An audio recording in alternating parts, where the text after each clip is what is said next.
1000 बच्चे सामने बैठे होते हैं, 2000 बच्चे सामने बैठे होते हैं, उनसे पूछता हूं कि आप में से कितने लोग नौकरी करना चाहते हैं? 99.1%, 99.9% बच्चे तक कहते हैं साहब हम नौकरी करना चाहते हैं। मेरा सवाल हर जगह यही होता है कि अगर हमारे स्कूलों से निकलने वाले 99.9, 100% बच्चे अगर नौकरियां ढूंढते रहेंगे तो फिर नौकरियां देने वाले कहां से आएंगे? अगर हम सिर्फ अपने स्कूलों से नौकरियां ढूंढने वाले लोग पैदा करेंगे तो नौकरियां देने वाले लोग कहां से आएंगे? कोई भी प्रोडक्ट खरीदना हो लोग अमेज़न पे खरीदते हैं। हमारे यहां का लड़का उसको चलाता है, मेहनत करके उसका सॉफ्टवेयर बनाता है, हमारे आईआईटी से निकला हुआ। हमको खाली तनख्वाह हाथ में आती है देश को, देश की इकोनॉमी को, और अमेरिका को सारी दुनिया के जितने भी लोग उससे अमेज़न को यूज करके कुछ खरीद रहे हैं उसका सारा प्रॉफिट अमेरिका में चला जाता है। फिर हम कैसे उम्मीद करें कि अमेरिका के मुकाबले हमारी देश की इकोनॉमी बढ़ेगी? देश की इकोनॉमी को जॉब सीकर्स आगे नहीं बढ़ाते हैं, देश की इकोनॉमी को जॉब प्रोवाइडर्स आगे बढ़ाते हैं। दोनों चीजों में, इकोनॉमी के पॉइंट ऑफ व्यू से भी और जॉब के पॉइंट ऑफ व्यू से भी। और इसको गांठ बांधने में चाहता हूं सारे प्रिंसिपल, सारे टीचर्स, हमारे जितने साथी हैं, जिस वक्त हम देशभक्ति की बात करते हैं ना, कि जब दुश्मन की सेना सामने खड़ी हो तो देश के लिए जान देना देशभक्ति है, लेकिन जब बेरोजगारों की सेना सामने खड़ी हो तो देश के लिए नौकरियां देना देशभक्ति है। आप अपने स्कूलों से देशभक्त पैदा करें। हम खूब 15 अगस्त मनाएं, खूब 26 जनवरी मनाएं, अपने लड़के लड़कियों को तैयार करें देश के लिए जान देने के लिए, लेकिन साथ साथ अपने लड़के लड़कियों को तैयार करें देश को नौकरियां देने के लिए, क्योंकि नौकरियां नहीं रहेंगी तो जितने सुसाइड देश भर में हो जाते हैं उससे कम लोग बॉर्डर पे मारे जाते हैं। अगर बात बॉर्डर की बात करें तो अभी दुश्मन की सेना से जो खतरा है वो तो होता ही है, किसी भी मुल्क को होता है, लेकिन सबसे ज्यादा खतरा देश के नौजवानों को आज बेरोजगारी से है। और बेरोजगारी का मुकाबला करने के लिए हमें देशभक्त पैदा करने पड़ेंगे, ऐसे देशभक्त पैदा करने पड़ेंगे जो हजारों हजारों लोगों को नौकरियां दे सके। हम चाहते हैं कि बच्चे का डर निकले, हम चाहते हैं कि बच्चे के अंदर कुछ नया करने की, कुछ बड़ा करने की हिम्मत पैदा हो। और अगर बड़ा करने की, नया करने की, कॉन्फिडेंस के साथ क्रिएटिव तरीके से करने की हिम्मत पैदा होगी तो ना सिर्फ ये अपने लिए बल्कि हजारों हजार लोगों के लिए और नई नई नौकरियां क्रिएट करते रहेंगे। 10 साल में 50,000 नौकरियां क्रिएट करना छोटी बात नहीं है। देश की सारी सरकारें मिलकर 10 साल में 50,000 नौकरियां क्रिएट नहीं कर सकती हैं जितना एक लड़के ने खड़े होकर करके दिखा दिया। या एक छोटे से मतलब क्या आईआईटी के ग्रेजुएट ने 10 साल के अंदर खड़ी करके 3-4 लड़के मिले, ये लोगों ने करके दिखा दी। सारी सरकारें मिलकर उतनी नौकरियां नहीं पैदा कर सकती। कितनी पोजीशन क्रिएट करोगे आप सरकारों में? कंपनियां, एग्जिस्टिंग कंपनियां कितनी पोजीशन क्रिएट करोगे? वहां से नहीं निकलेंगी, नया सोचने से, बड़ा सोचने वालों की निकलेंगी। और आज अनफॉर्चुनेटली जो बहुत बहुत बड़ी कंपनियां हैं, मल्टीनेशनल कंपनियां हैं, उनमें जॉब्स बढ़ने वाले नहीं है। वहां तो जॉब्स बड़े बड़े लोगों को आईआईएम से निकलने के बाद, आईआईटी से निकलने के बाद इसलिए दिए जा रहे हैं कि भाई हम आपको 5 लाख रुपए का पैकेज देंगे, आप ऐसा करो कि हमारे यहां से 5,000 लोगों की रिक्वायरमेंट कम कर दो।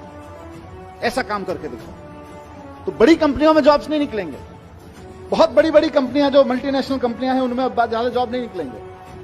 वहां तो इसी काम के लिए है। और सबसे बड़ी चीज नया, आज की तारीख में मार्केट में जो नौकरियां हैं उनके लिए तो हमें बच्चों को तैयार करना ही करना है, लेकिन साथ साथ ऐसी नौकरियां जो आज की तारीख में एग्जिस्ट नहीं करती हैं उनके लिए भी बच्चों को तैयार करना है।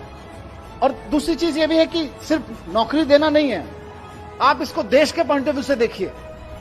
आप सोच के देखिए कि किसी स्कूल में पढ़ते होंगे, वहां से निकल के उसी माइंडसेट के साथ की नौकरी करनी है, जाके अमेरिका की एक बड़ी कंपनी में नौकरी कर ली। अब नुकसान क्या होता है?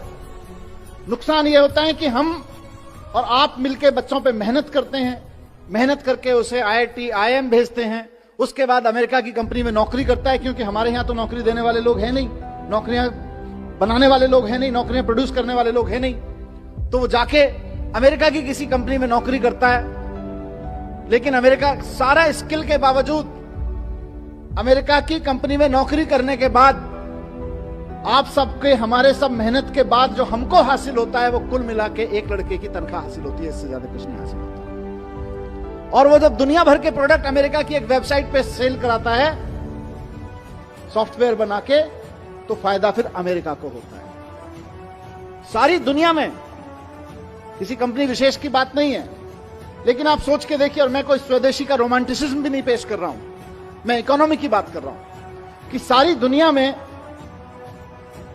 कोई भी प्रोडक्ट खरीदना हो लोग अमेज़न पे खरीदते हैं। हमारे यहां का लड़का उसको चलाता है, मेहनत करके उसका सॉफ्टवेयर बनाता है, हमारे आईआईटी से निकला हुआ। हमको खाली तनख्वाह हाथ में आती है देश को, देश की इकोनॉमी को, और अमेरिका को सारी दुनिया के जितने भी लोग उससे अमेजन को यूज करके कुछ खरीद रहे हैं, उसका सारा प्रॉफिट अमेरिका में चला जाता है। फिर हम कैसे उम्मीद करें कि अमेरिका के मुकाबले हमारी देश की इकोनॉमी बढ़ेगी? देश की इकोनॉमी को जॉब सीकर्स आगे नहीं बढ़ाते हैं, देश की इकोनॉमी को जॉब प्रोवाइडर्स आगे बढ़ाते हैं। बहुत बार ऐसा हुआ है कि फॉरेन डेलीगेट्स, वहां के मंत्री, वहां के ऑफिसर, वहां के बिजनेस डेलीगेट्स आके, वहां के यूनिवर्सिटी के प्रोफेसर्स आके मेरे साथ डिस्कस कर रहे हों, और 15, 20, 25 मिनट की बातचीत में जब वो 10-15 मिनट बात अपनी रख लेते हैं और हम अभिभूत होते हैं, यार हमारे पास इतना बढ़िया सैनिटेशन प्लान क्यों नहीं है, हमारे पास इतना बढ़िया ट्रैफिक प्लान क्यों नहीं है। उसके बाद जैसे ही कहीं से एजुकेशन पे बात आती है और एजुकेशन से हैप्पीनेस पे बात आती है, उसके बाद उनका इंटरेस्ट अपना माल बेचने में नहीं होता। फिर वो बोलते हैं जी हम 3 दिन और हैं, हमें कोई स्कूल दिखा दोगे क्या?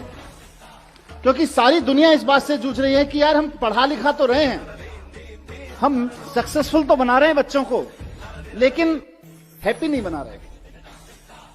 और बंदूकें सिर्फ पाकिस्तान भारत के बॉर्डर पर नहीं तनी हुई है, घर घर में तनी हुई है।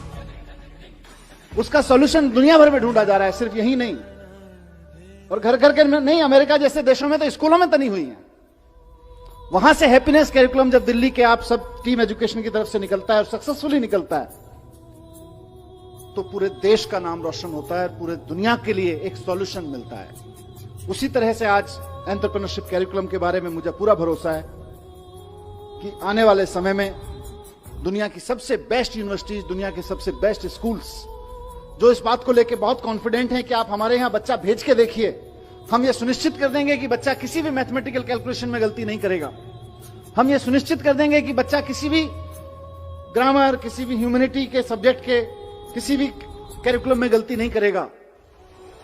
वो इस बात को समझेंगे कि हमने बच्चे को स्किल्स तो दे दी है, नॉलेज तो दे दी, पर उस नॉलेज का बच्चा क्या करे, उस नॉलेज के सहारे अपनी जिंदगी कैसे जिए और दूसरों को जीने में मदद कैसे करे, उसको अगर अप्लाई करना है तो एंटरप्रेन्योरशिप कैरिकुलम को समझना पड़ेगा, एंटरप्रेन्योरशिप माइंडसेट को समझना पड़ेगा। और मैं बड़ी बड़ी बातें छोड़ दीजिए, दुनिया देखे ना देखे, हमें तो अपनी प्रॉब्लम भी तो देखनी है। हमारी अपनी प्रॉब्लम्स कितनी है? हमारी प्रॉब्लम्स हैं कि आज हमारे यहां लड़के लड़कियों को हम बहुत अच्छा पढ़ा के उनके हाथ में डिग्रियां दे रहे हैं, लेकिन उनकी बेचारों की स्थिति यह है कि देश के किसी भी कोने में अगर किसी सरकारी डिपार्टमेंट में चपरासी भी की नौकरी निकलती है तो पीएचडी, पोस्ट ग्रेजुएट, ग्रेजुएट लड़कियों की लाइन लगी होती है। 3-3, 4-4 हजार बच्चे उसके लिए अप्लाई करते हैं, लाखों लोग उसके लिए अप्लाई करते हैं। क्यों? क्योंकि हमने पीएचडी की डिग्री तो दे दी, नॉलेज तो दे दी, पोस्ट ग्रेजुएशन की डिग्री तो दे दी, नॉलेज तो दे दी, ग्रेजुएशन की डिग्री नॉलेज तो दे दी, लेकिन उसका करना क्या है ये नहीं दिया।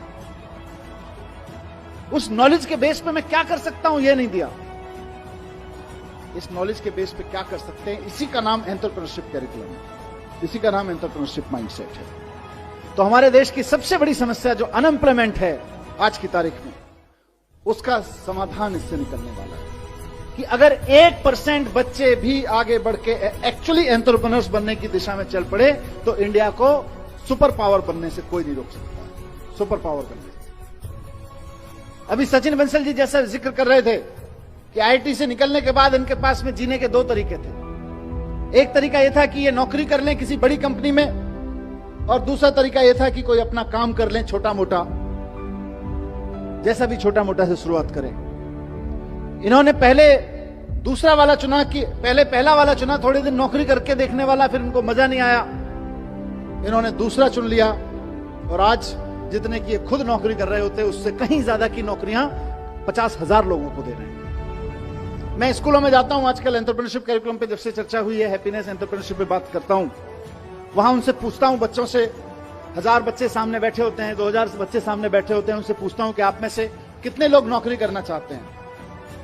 आप में से कई स्कूलों में आके मैंने प्रयोग किया है, 99.1%, 99.9% बच्चे तक कहते हैं साहब हम नौकरी करना चाहते हैं, असेंबली में बैठ के। मेरा सवाल हर जगह यही होता है, और आज भी मैं उसी सवाल के जवाब में एंटरप्रेन्योरशिप कैरिकुलम की बात करना चाहता हूं कि अगर हमारे स्कूलों से निकलने वाले 99.9, 100% बच्चे अगर नौकरियां ढूंढते रहेंगे तो फिर नौकरियां देने वाले कहां से आएंगे? अगर हम सिर्फ अपने स्कूलों से नौकरियां ढूंढने वाले लोग पैदा करेंगे तो नौकरियां देने वाले लोग कहां से आएंगे? और दूसरी चीज ये भी है कि सिर्फ नौकरी देना नहीं है, आप इसको देश के पॉइंट ऑफ व्यू से देखिए। आप सोच के देखिए कि किसी स्कूल में पढ़ते होंगे, वहां से निकल के उसी माइंडसेट के साथ कि नौकरी करनी है, जाके अमेरिका की एक बड़ी कंपनी में नौकरी कर ली। अब नुकसान क्या होता है? नुकसान यह होता है कि हम और आप मिलके बच्चों पे मेहनत करते हैं, मेहनत करके उसे IIT IIM भेजते हैं, उसके बाद अमेरिका की कंपनी में नौकरी करता है, क्योंकि हमारे यहां तो नौकरी देने वाले लोग हैं नहीं, नौकरियां बनाने वाले लोग हैं नहीं, नौकरियां प्रोड्यूस करने वाले लोग हैं नहीं, तो वो जाके अमेरिका की किसी कंपनी में नौकरी करता है। मुझे नहीं पता विनी भाई, लेकिन अमेरिका सारा स्किल के बावजूद अमेरिका की कंपनी में नौकरी करने के बाद आप सबके, हमारे सब मेहनत के बाद जो हमको हासिल होता है वो कुल मिला के एक लड़के की तनख्वाह हासिल होती है, इससे ज्यादा कुछ नहीं हासिल होता। और वो जब दुनिया भर के प्रोडक्ट अमेरिका की एक वेबसाइट पे सेल कराता है सॉफ्टवेयर बना के, तो फायदा फिर अमेरिका को होता है। कोई भी प्रोडक्ट खरीदना हो, लोग अमेजन पे खरीदते हैं। हमारे यहां का लड़का उसको चलाता है, मेहनत करके उसका सॉफ्टवेयर बनाता है, हमारे IIT से निकला हुआ। हमको खाली तनख्वाह हाथ में आती है देश को, देश की इकोनॉमी को, और अमेरिका को सारी दुनिया के जितने भी लोग उससे अमेजन को यूज करके कुछ खरीद रहे हैं, उसका सारा प्रॉफिट अमेरिका में चला जाता है। फिर हम कैसे उम्मीद करें कि अमेरिका के मुकाबले हमारी देश की इकोनॉमी बढ़ेगी? देश की इकोनॉमी को जॉब सीकर्स आगे नहीं बढ़ाते हैं, देश की इकोनॉमी को जॉब प्रोवाइडर्स आगे बढ़ाते हैं। अगर हमको भारत को एक इकोनॉमिक सुपर पावर बनाना है, भारत की इकोनॉमी को लेकर हम कुछ सपना देखते हैं कि हमारा देश भी अमीर हो, तो सबसे पहले यह सुनिश्चित करना पड़ेगा कि हमारे देश का ब्रेन हमारे देश की इकोनॉमिक पावर बनाने में लगे। अभी हमारा देश का इकोनॉमिक ब्रेन अमेरिका और यूरोप के देशों को इकोनॉमिक पावर बनाने में लगा हुआ है। और मैंने कहा सिर्फ नौकरियां नहीं, सिर्फ बिजनेस नहीं, नौकरियां भी करें तो प्रोफेशनल अप्रोच के साथ करें, कि हिम्मत हो तो एक तांगे वाले से दुनिया के सबसे बड़े मशहूर मसाले वाले के रूप में भी जिंदगी जी जा सकती है। तांगे वाले से जिंदगी शुरू करके सियालकोट से आके आपने भारत में एक तांगे वाले का काम शुरू किया, और तांगे वाले से लेके आज हम में से कौन नहीं जानता है इनको, इनके प्रोडक्ट कौन नहीं यूज करता है, दुनिया के किस मुल्क में इनके प्रोडक्ट यूज नहीं हो रहे हैं, कितने हजारों लाखों लोगों को इनके वजह से नौकरियां नहीं मिल रही हैं, डायरेक्ट और इनडायरेक्ट तरीके से। आप सोच के देखिए, ऑलमोस्ट कोलैप्स होने के कगार पे खड़ा हुआ एक परिवार हिम्मत से खड़ा होता है, और जब हिम्मत से खड़ा होता है तो सिर्फ बड़ा करता है, नया करता है, और ऐसा करता है कि हजारों लड़के लड़कियों को उससे नौकरियां मिलने लगती हैं। IAS बनो तो उसमें भी एंटरप्रेन्योरशिप माइंडसेट चाहिए। आप एजुकेशन ऑफिसर बनो तब भी एंटरप्रेन्योरशिप माइंडसेट चाहिए।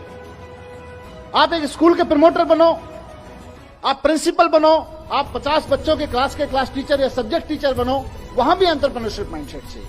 जो शानदार काम कर रहे हैं और स्ट्रगल कर रहे हैं, वो एंटरप्रेन्योरशिप माइंडसेट के साथ कर रहे हैं। अंतर सिर्फ इतना ही है, उन प्रिंसिपल्स में एंटरप्रेन्योरशिप माइंडसेट है, उन टीचर्स में एंटरप्रेन्योरशिप माइंडसेट है।